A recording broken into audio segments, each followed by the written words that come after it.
Sometimes pursuits continue from one state into another. As soon as a suspect crosses that state line, the pursuit becomes the next state's responsibility. That's the situation faced by the Wyoming Highway Patrol near the Utah border. On a cold, crisp August morning on the flatlands of Utah, a state patrolman clocks a black Mercedes going 99 miles an hour in the oncoming lane. Turning around, the patrolman follows the car, and when it refuses to pull over, the pursuit begins. The officer, continuing the chase for several miles, crosses the border into Wyoming. It's then that the Utah officer requests a roadblock from the Wyoming State Highway Patrol. Solo, Charlie 12. I'm in pursuit of a black Mercedes, eastbound on Interstate 80, in excess of 100 miles an hour. Request that Wyoming set up a roadblock at milepost 31. Sam Roderick, the man being sought, has a history of minor traffic infractions. But this particular August day, he is incredibly despondent and wants to end it all. Troopers Linda Clerk and Jeff Barrett are using some downtime to catch up on the day's activities when they get the call. Charlie 12 is requesting a roadblock in Wyoming. 1069, myself and 124 will be en route. They decide to set up an S-shaped roadblock on Interstate 80. The suspect continues to evade the pursuing officers. Hey, come on, what are you doing? Let's go. Come on, let's go. Keep going. Officer, what's going on here? Nothing important. Let's come on, just move your car. Come on, get out of here and go. Get going. Get out of here. Here they come. Jeff, here they come. Car over here now. When he tries to get around the roadblock, he's forced over to the shoulder. The car stalls and he takes off on foot. Halt! Get out of the car! Freeze! Halt!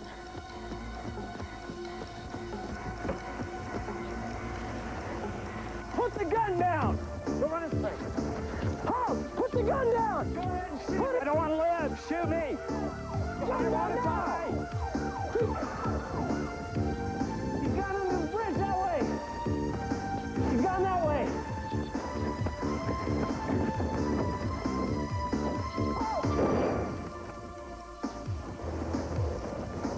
Put the gun down! Go ahead, shoot me. Oh, God. Go! The troopers, continuing to pursue the man, are joined by a Uintah County Deputy Sheriff. Leave me alone. I want to die. They lose sight of the suspect, and they decide to wait for the sheriff to arrive before making their next move.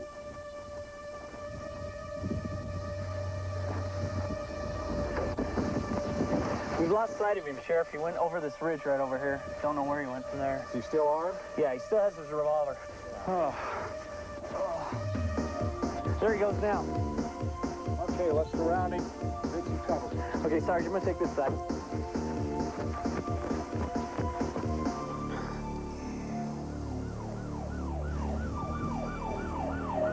The officer moves closer to the suspect as reinforcements arrive. A specially trained sharpshooter is brought in and is directed to a spot where he can overlook the suspect. Officer de Klerk decides to get close enough to try and reason with the man as the sharpshooter covers him. Put your gun down! Come on! Just put it down! We can talk. The suspect knows he's surrounded. De Klerk distracts him long enough for the sheriff to move in from behind him. Leave me alone. Hey, you. Hey, boys. Hey, pay attention here. Put the Come gun on, down. get away from me. I'll shoot myself, I swear. Come on, we haven't got time to put up with this all day. Get away from me. Get it down. The sheriff's presence agitates the suspect even more, and wanting to cool things down, he backs off. All right, just don't do anything. Don't do anything.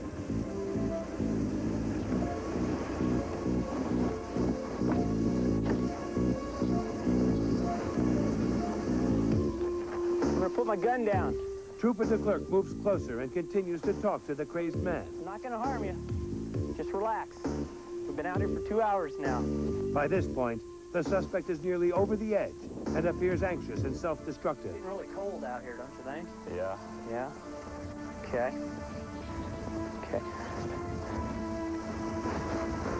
All right, I'm just gonna sit down here with you, all right? Okay. Okay. What's your name? Sancho. It's very obvious you don't want to hurt any of us out here today. Nah, I want to die. When I walked up on him, I wasn't really fearful for my own life. And I know that may sound a little arrogant, but at the time, I never felt a threat. He basically had the gun turned on himself, and maybe it was a little stupid, but I just felt that I could go up and maybe talk to him, and maybe we could just end the situation a little bit. He said that he wanted to talk to a priest and that to find out if it really was a sin to commit suicide. The priest was able to give him that answer, and I think that answer was real important coming from someone of the religious faith, and hopefully he can answer those questions that you were asking me. All right? Okay. So, I want to die. no, I don't think you really do. Father, I had to talk to you. Does God consider it a sin to commit suicide? He did indicate to me that he did not want to live, that he wanted to die, and he wanted to die for reasons that I had no knowledge of. He didn't really want to tell me a whole lot about his life at the time.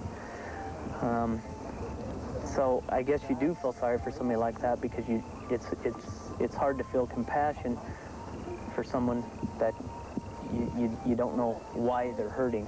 Had he been able to talk to me a little bit more and tell me more as to why he wanted to die, maybe it would be easier to understand. Son, why don't you give the officer your gun?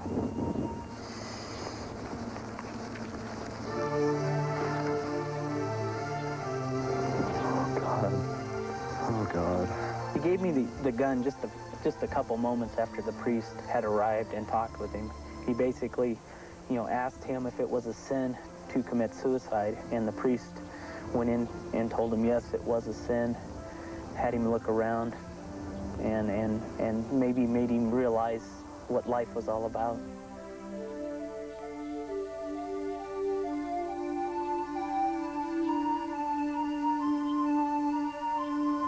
Tell me what happened in the accident. Next. That's him. I recognize that smirk anywhere. Is having more fun dead.